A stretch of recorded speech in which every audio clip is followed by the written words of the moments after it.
So I want to introduce our first speaker, who I'm very excited to introduce, Katherine Lacefield, who is the founder of Just Because Consulting. And she has been in the nonprofit space for over 20 years, which is crazy to think about. That's a long time. And so she's been a part of grant making and research, particularly in the areas of social and environmental justice.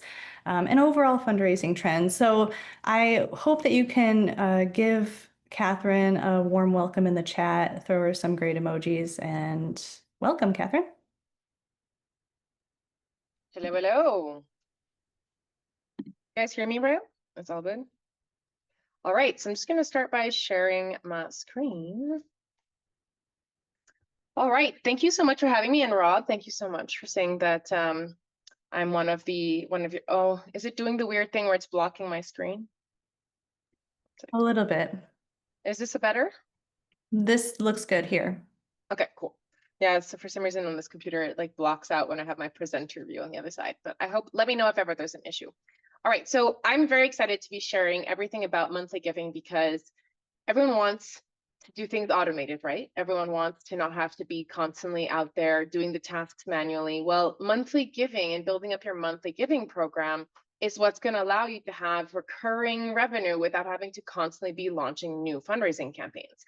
But unfortunately, something that I've noticed with a lot of nonprofits is they don't really build up a program around their monthly giving. All they do is have a little toggle switch that's on or off for on their donation page, which doesn't actually make it exciting in any way. So what I'm going to be presenting today is how to build up your monthly giving program to make sure that you're actually getting more people to join, but also creating a sense of community and also sprinkling in some automation so that you can also make this as easy as possible, even for small teams. I'm seeing a lot of people in the chat that are also international. Hurrah, hurrah, I have clients around the world. And so of course, there's certain things from a tech perspective that are not accessible to every country in the world, especially, and I've worked with a couple of countries in a lot of nonprofits, in Uganda and Nigeria.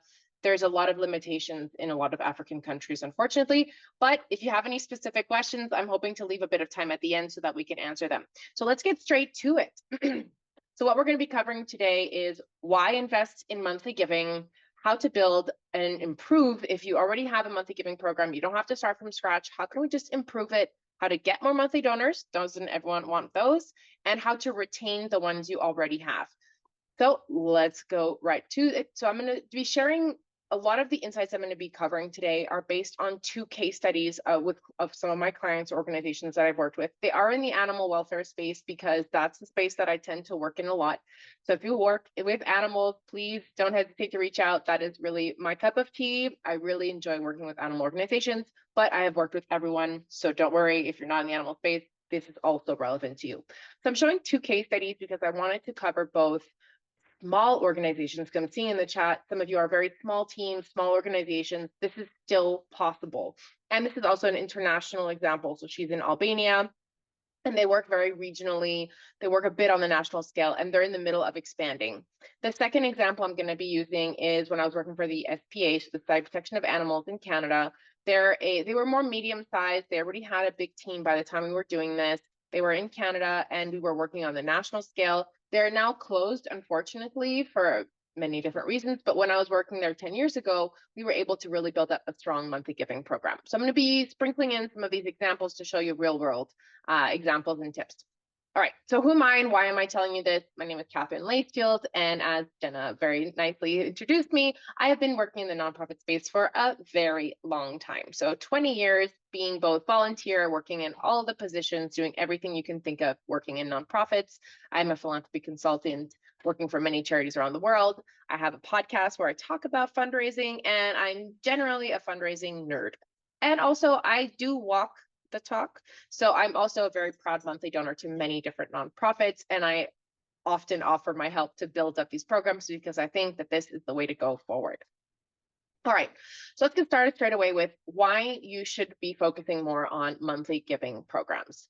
We have to understand that more and more nowadays, we are living in a subscription economy. So everyone, including service providers, are all working with subscriptions. We want to get people to pay monthly.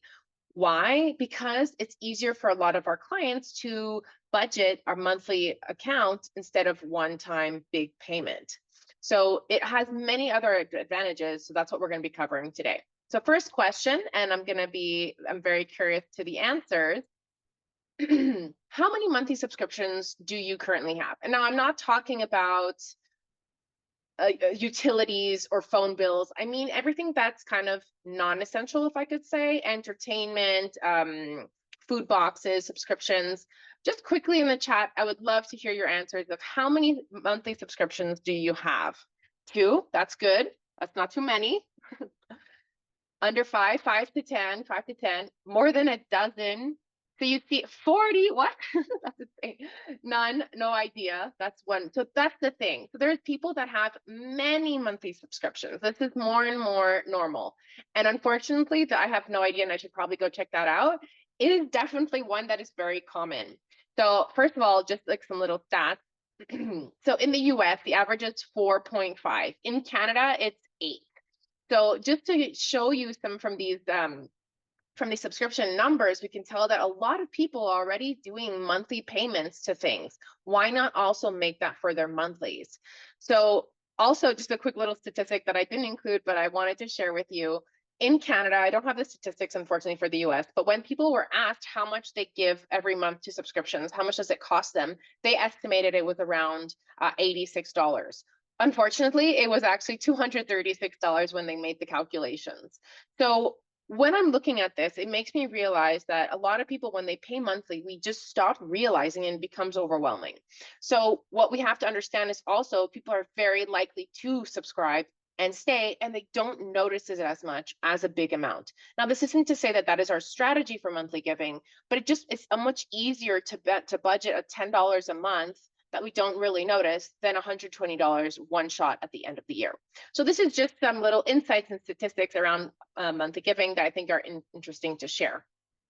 From a specifically monthly giving on a donation perspective, according to many different results, donors will give up to 50% more on average per year. So they're going to be giving a lot more when they donate monthly. They're also much more likely to stay. So 78% will stay versus 34% for non-recurring. This is obviously average across the industry. So there are some industries that are much more likely to stay. The retention rate varies, but overall monthly giving still sees a much higher retention rate. And if we look at the long term, on average, donors will stay an average of almost 8 years compared to almost 2 years for when it's non-recurring. So when you're thinking about making your life easier from a fundraising perspective, keeping people long-term, having a strong base of monthly donors is much more efficient for your time, for your resources, and also it's easier for your donors to invest. So if I haven't convinced you of why you should invest in your monthly giving program, I don't know what more to say, but monthly donors will allow you to scale. And that is the whole theme of this summit today. If you want to grow, you need steady, recurring operational revenue. If you only have project funding or people that are donating for a specific project, you can't grow. You need that base support. And monthly giving can give you that. Without the needs to invest in sending a grant every single year, you can obviously get lots of donations for that, but most grants are not for operational funding. So also from that perspective, monthly giving is a great strategy to be able to grow your organization. Now, let's see how we can actually build these programs. So what you should be thinking about when building your program. So I'm going to start off by, if you saw a lot of the slides, I sprinkled in a lot of photos of myself. Why? Because I wanted to give you an example from those photos. Don't you have a much better idea of who I am as a person? What's my personality? I'm the kind of person that will put a flamingo, basically dressed all in pink, to take a photo next to the pink, these pink lakes, salt lakes that are in the Yucatan Peninsula. Why? Because that's who I am. The same thing has to go for your monthly giving program. You should give it a personality, its own name. And obviously you can go with the typical best friends of, but I recommend going more with a personality. You also have to build up a structure of what kind of program do you want to have? Is it going to be something that's going to be funding a specific campaign or specific project? Do you want it to be just the people that will support your organization overall? You can really defend you can really present your monthly giving program in different ways depending on what your needs are. Unfortunately, that was not a real flamingo, but we went to see the real flamingos, and flamingos look extremely silly when they're flying, by the way. So when we're building up our program, you also want to make sure that you're giving a separate page for your monthly giving program. Because let's say you receive this amazing email that inspires you to join a monthly giving program. You click on the join now, and it leads you to your annual giving program, which is one time. And then people have to figure out that they have to switch to the monthly giving tab. You're complicating your donor's life. When you're doing an amazing job at copywriting and inviting people to join your monthly giving program, you want them to land on your monthly giving page so that they don't have to think about switching. And it also makes it so that your copywriting can really be specific to monthly giving and more inspirational, and that there's a consistency there in your messaging. You also want to make sure that you have the value proposition. Why is it advantageous for your nonprofit for people to join monthly? What does this allow you to do? It allows you to have stability to invest in long-term projects. There's 3 P's that I usually talk about for monthly giving. It's technically 4, but let's do it 3. Number 1 is it makes people become proactive. How many times people want to change something in the world, but they don't have the capacity to individually.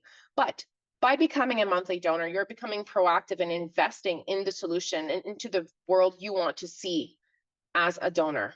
So this is what allows us to actually improve and grow and scale and actually solve the problems if we have that stability, proactivity. Number 2, projects. Let's say if you want to buy a house, what are they going to ask you first? What's your regular monthly revenue? How much can you pay, right? The same thing goes for nonprofits. Before we can invest in new projects, new campaigns, we need to make sure that we have enough revenue to see it through. So by having a stable base of monthly donors, we can actually invest in the long-term projects that will change the world for good. So number 2 is projects. Number 3, especially if you do some advocacy, if you're doing any change from a political level, then you can also use the political power. If someone shows up in front of, let's say, the courthouse and says, hey, we're 2 people here and we think we should change this policy, that's not very convincing.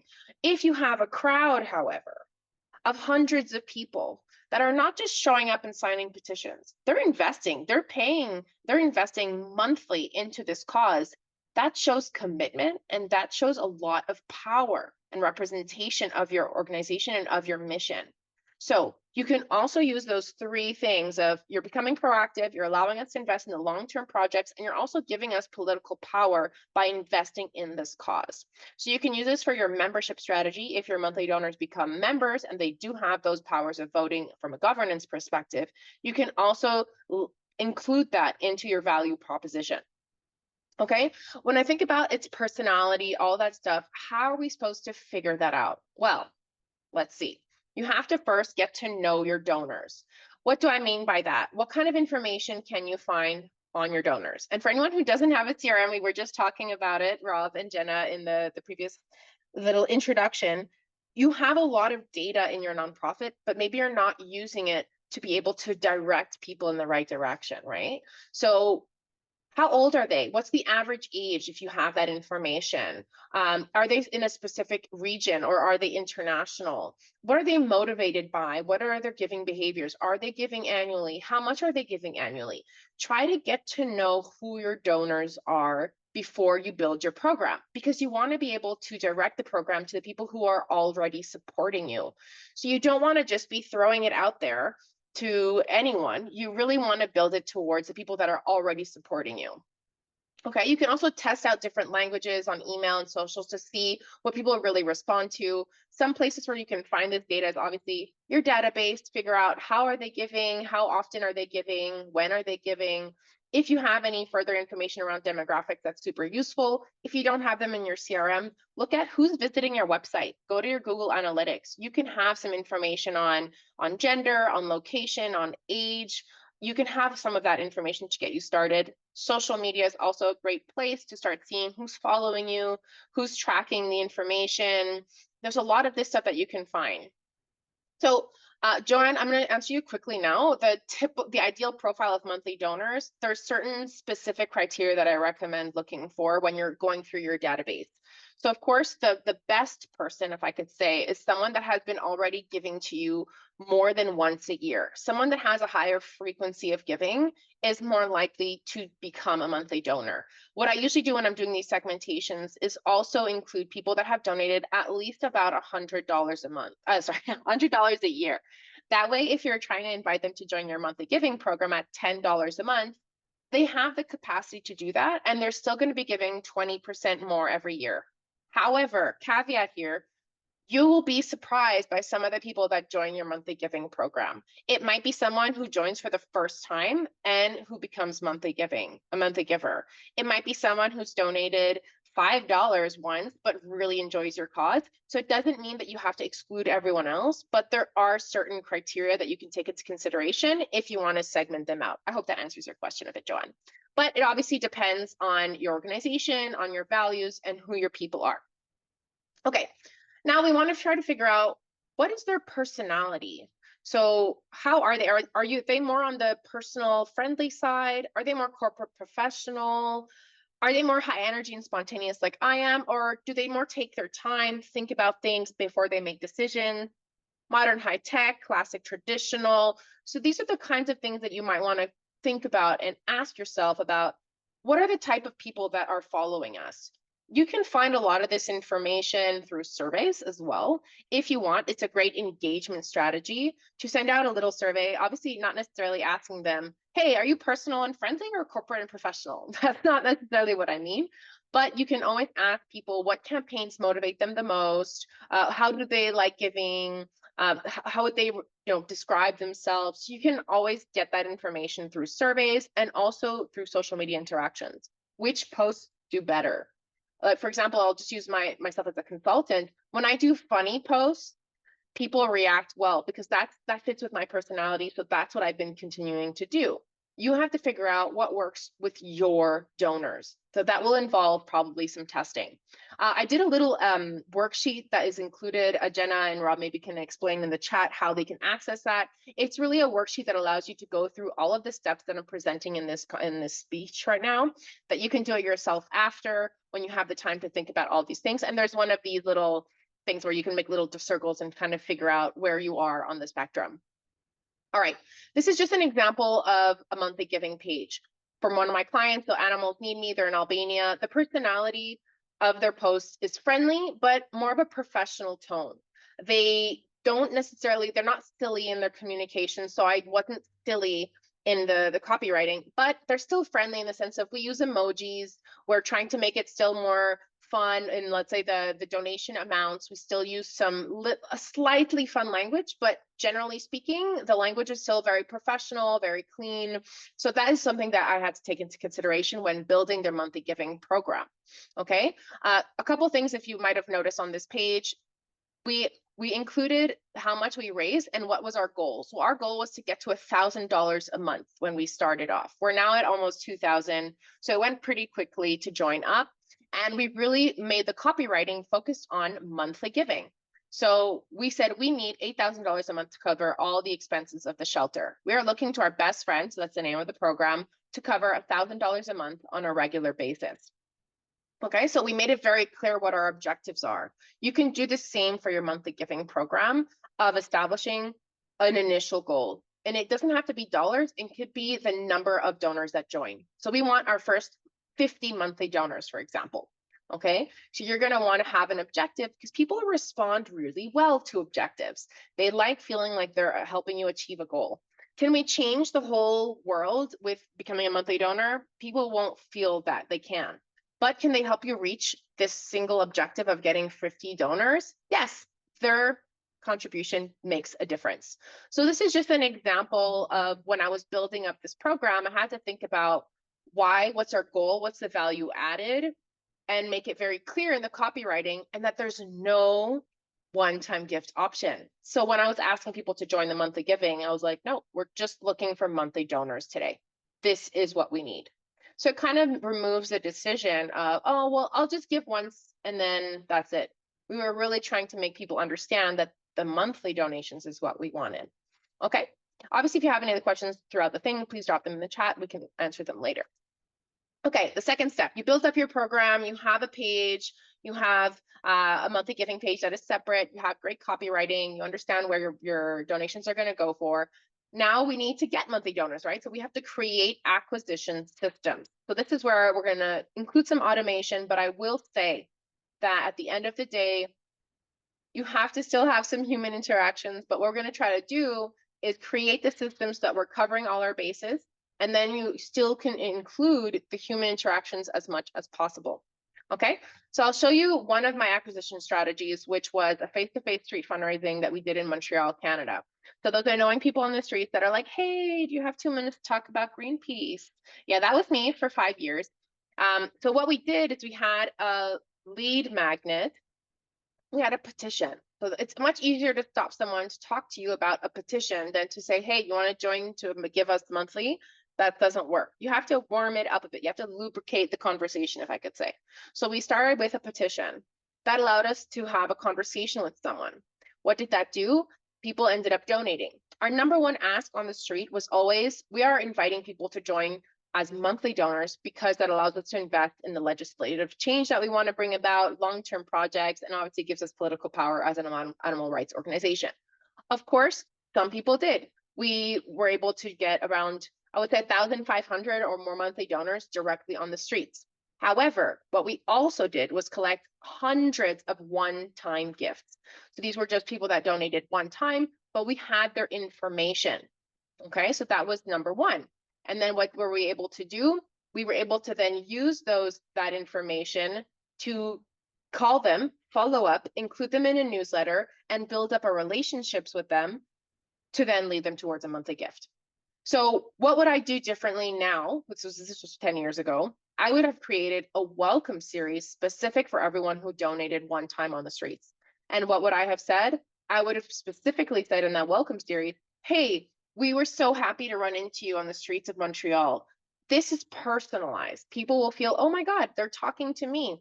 It was so great that you signed our petition against puppy mills. That was the petition that we were doing at the time, and that you decided to support the cause.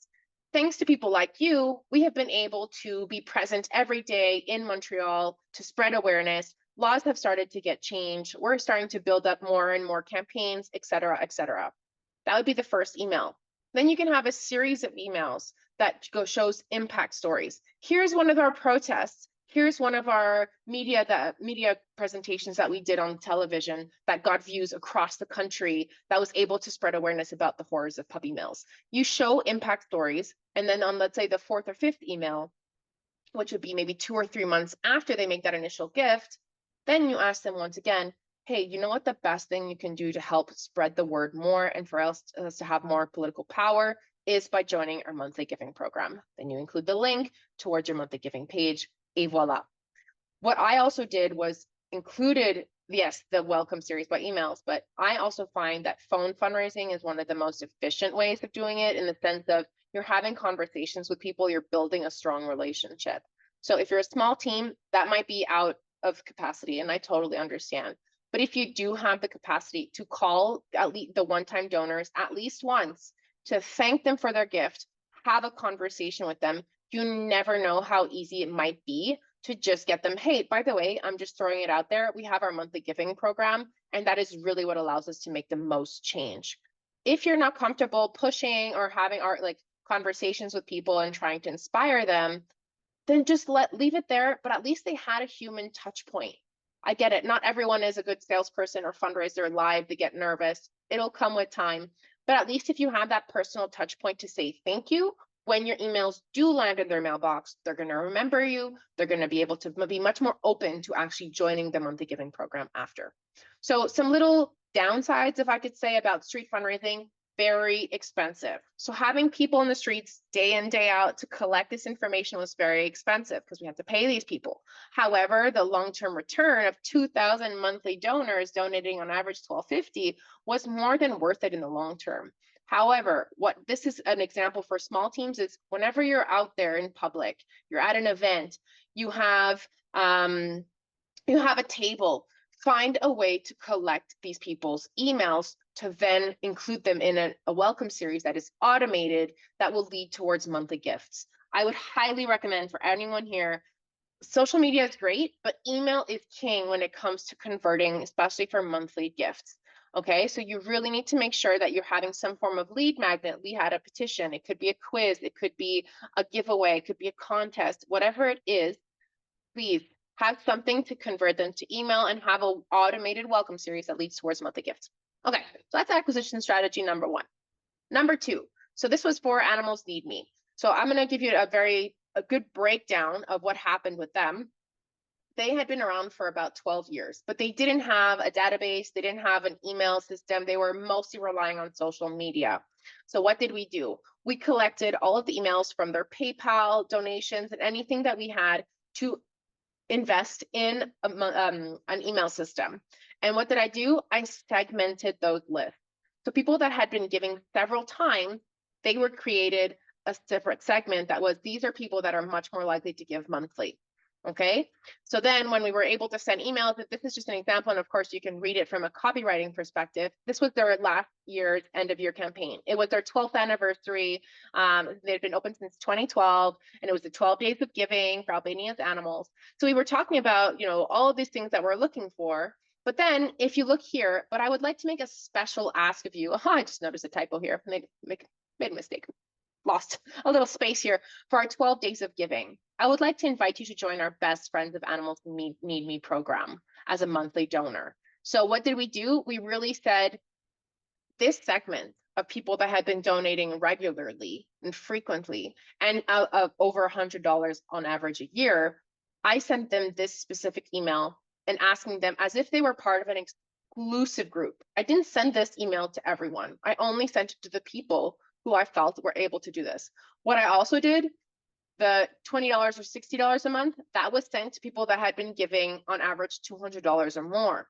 Those that had been giving 100, I said, whether you give $5 or $10 a month, we changed the amounts that we suggested based on their giving capacity. So people don't feel like it's, oh my God, that's too much, and it respects their giving history.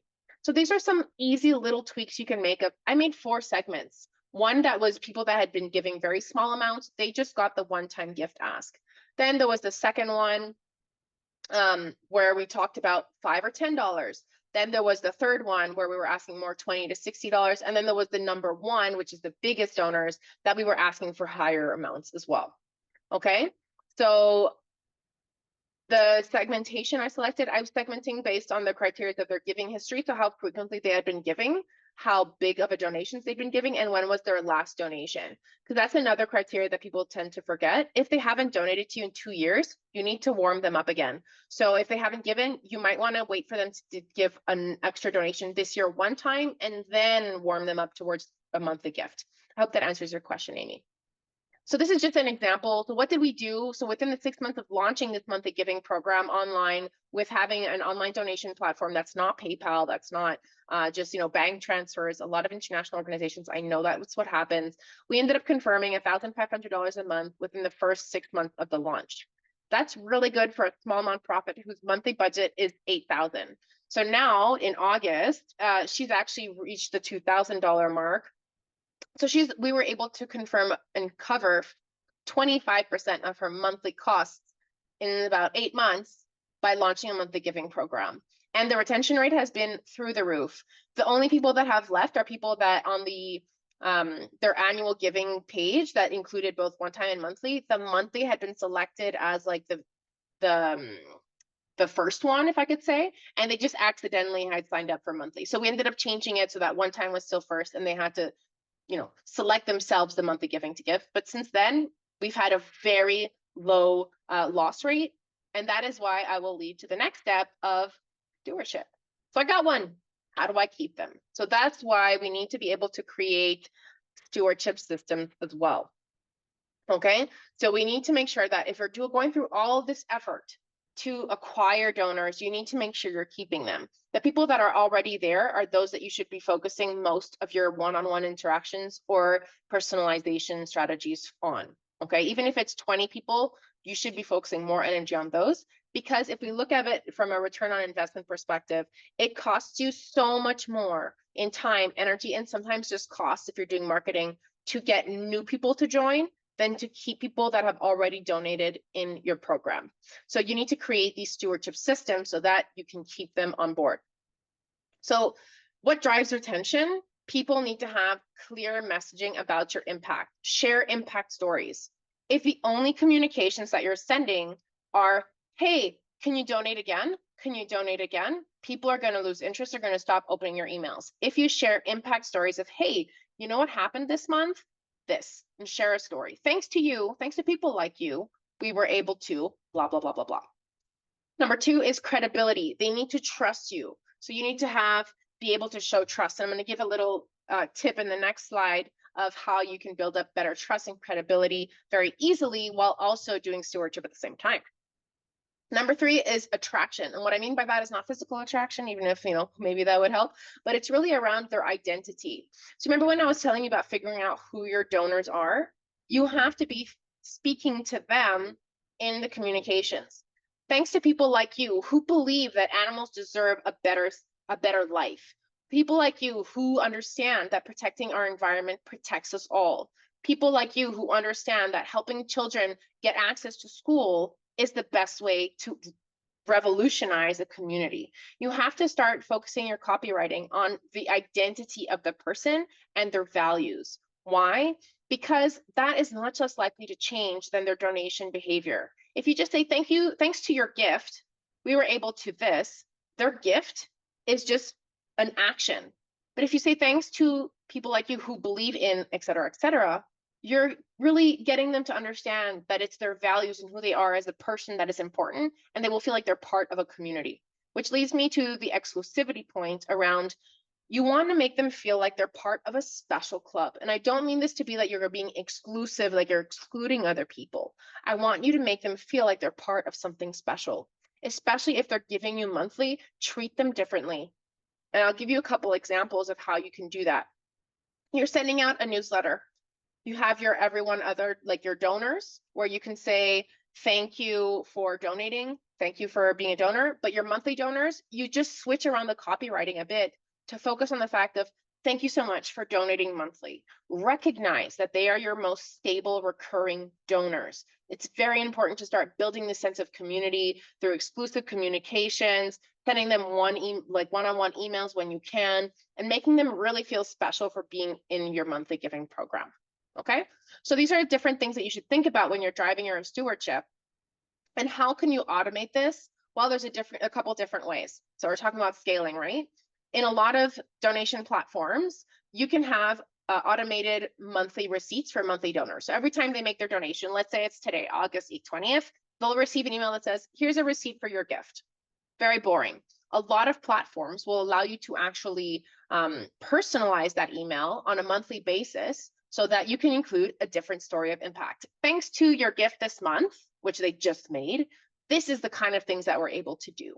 So they'll automatically be getting it at the date of their donation, which makes them feel warm and fuzzy and makes them feel like they're actually making a difference. And it's pretty much automated. So you just have to put yourself a reminder once a month to change the story, and then everyone will be getting it on the date of their donation.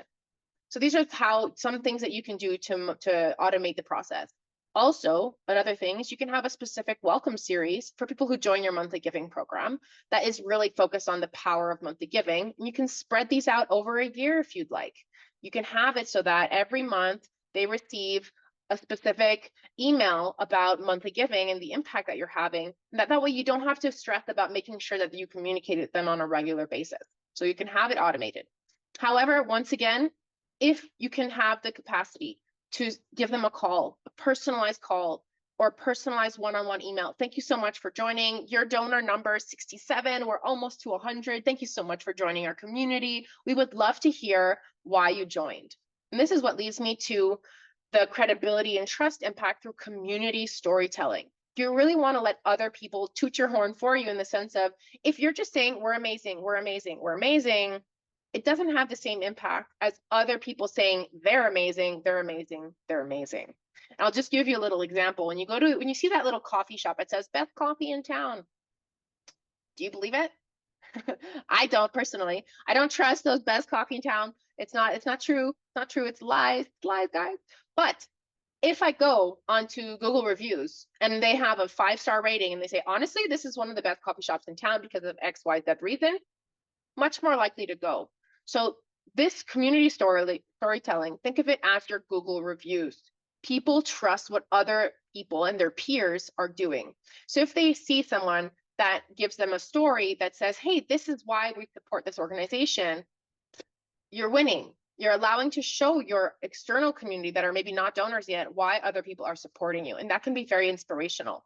So I'll give you a little idea. There's a tool called Proof Pack. There's other ones out there. There's Memory Fox. There's many other things. You can also do it just in your own CRM.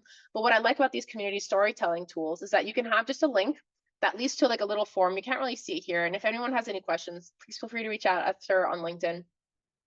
And people can submit their story automatically. So in your welcome series, when people join, you can always have we'd love to hear your story. Please submit it here. You will be, or reply to this email. You will be surprised by the inspiring stories that you will get when you ask people why they're donating to you. And those stories not only build a relationship with that donor, which helps with stewardship, but it also allows you to collect stories and with their consent, share it with the wider community to inspire people to join. Okay, so this tool can help automate the story collection that is included in your automated welcome series. People click, they submit the story, and you have a library of stories that you can use for your promotional purposes or social media or emails. There you go, Proof Pack in the chat. You can also, they do video as well. That one's not, this is free. You can have a free version. If you want people to collect videos, that is extra, but you can also start transcribing these messages. You can use the videos with their consent. It also has an extra level of credibility. Obviously, all this automation and these stories complement, but cannot and will never replace one-on-one interactions. So my suggestion, when people do submit your story, then you can always do that one-on-one call where you say, thank you so much. We just heard your story. It's absolutely inspiring. We'd love to hear more. And thank you so much for joining. Never forget to include personalization as much as possible. Okay, I'll give you another little quick example of exclusivity. So if you see this is me, you might not be able to see, but in our ears, we all have the same tattoo. So this is Columbia Animals. This is a nonprofit that I supported. I went to do a volunteer campaign. And listen to this. We showed up at the location. We were about to start our sterilization campaigns the next day, and we decided to all get matching tattoos of the same mark that we would put on the animals to represent and to symbolize that they're sterilized. Okay, so we are part of an exclusive club now as volunteers that we all share a tattoo. Okay, we went the next step further where so you see they all have the same thing. We're all part of this exclusive club. Obviously, I'm not saying you get everyone to get their tattoos of your logo or anything, but I'm just giving this as an example.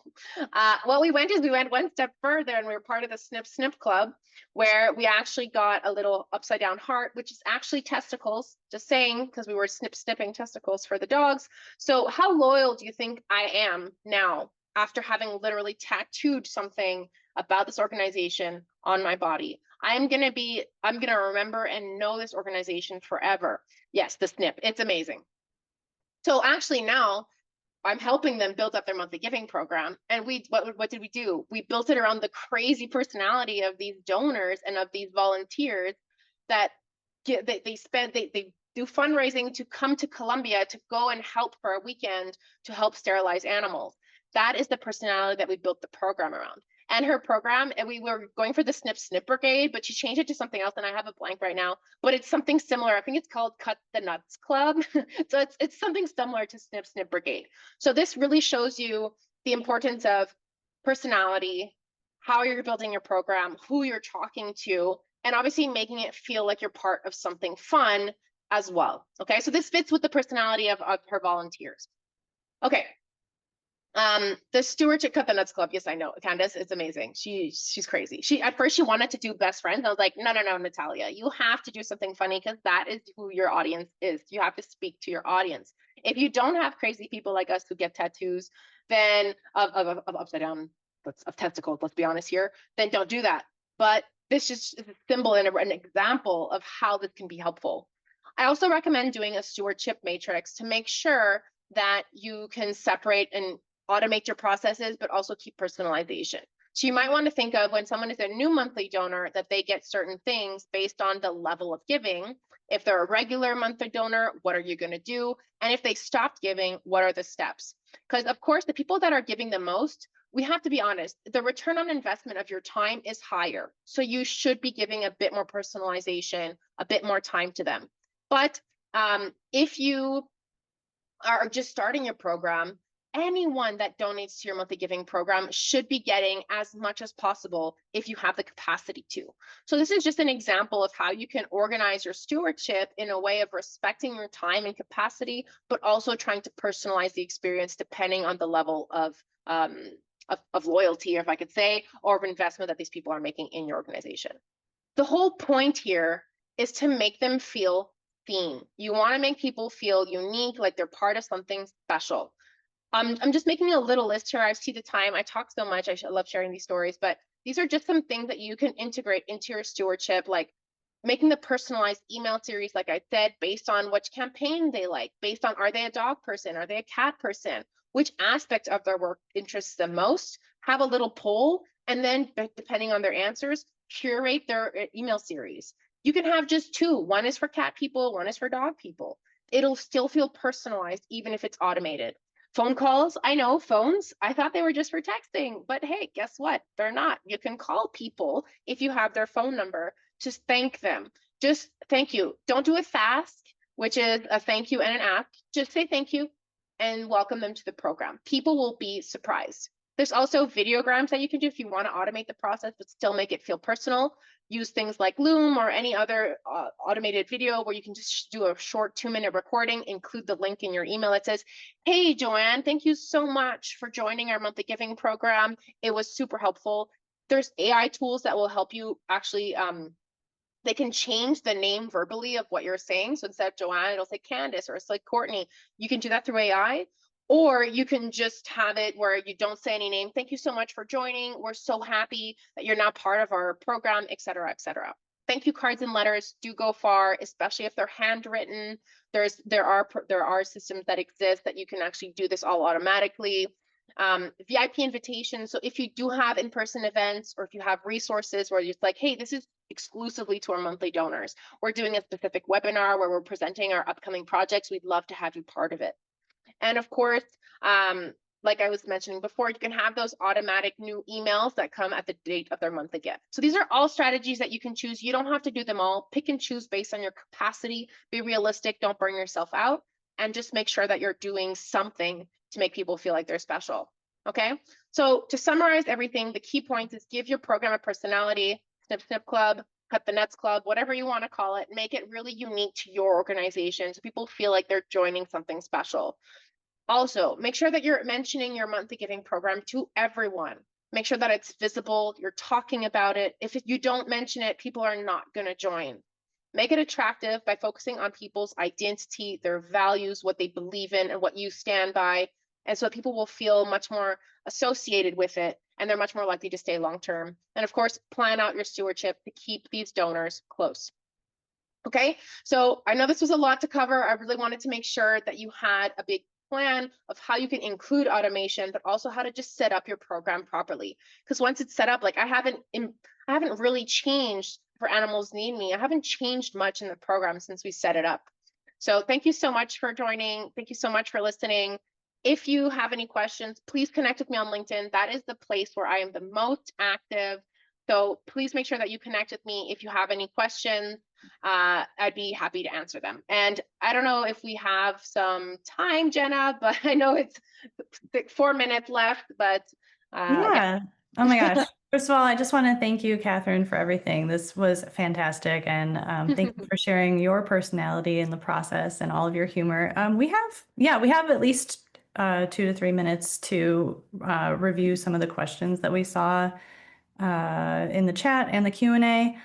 So we can probably take like 2 questions if you want to pick out a couple, Catherine. Sure, there's so many, lots of thank yous. Let's move up. So David, handwritten card in the US. So in the UK, I don't know what the situation is like in the UK, but there's actually the amazing companies that they use robots to imitate handwriting. So you still choose the message that you're writing, but they use robots so that they can write it out with a pen. So it's more of like an automated thing, but it still really feels personalized. Obviously, if that doesn't exist, you can always take a smaller segment, your top 20 monthly donors, and send them one time an actually handwritten card.